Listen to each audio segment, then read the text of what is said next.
Today, things are a whole lot more tightly controlled. Back then, it was not unusual for me to, you know, sort of go backstage and go into the dressing room at halftime.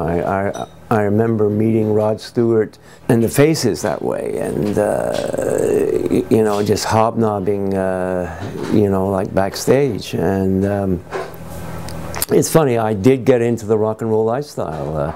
I started out kind of like a Boy Scout, real clean liver and all that kind of stuff.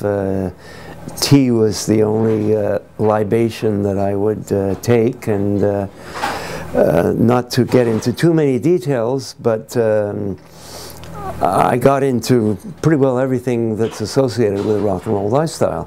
The Montreal Star at that time was an afternoon newspaper. So what I could do, I had the opportunity to party hardy after the show. I could go back home and write the review, type up the review, and then around 6 o'clock in the morning I would call a taxi and they would take it down to the, you know, like take it down to the Star for me. You know, I got to meet a lot of artists that way, you know, got to be, you know, quite friendly with them, got to hang around in the studios, and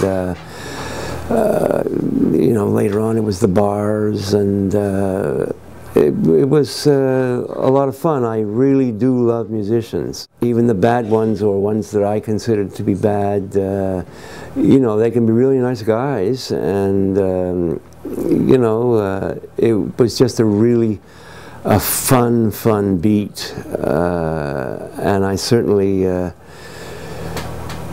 took it all the way in that respect. Today, of course, it is really rigidly controlled, a lot more rigidly controlled. But, you know, back then it was wide open, wide open. You were more or less inventing things as you went on, and it was just, you know, good old fun.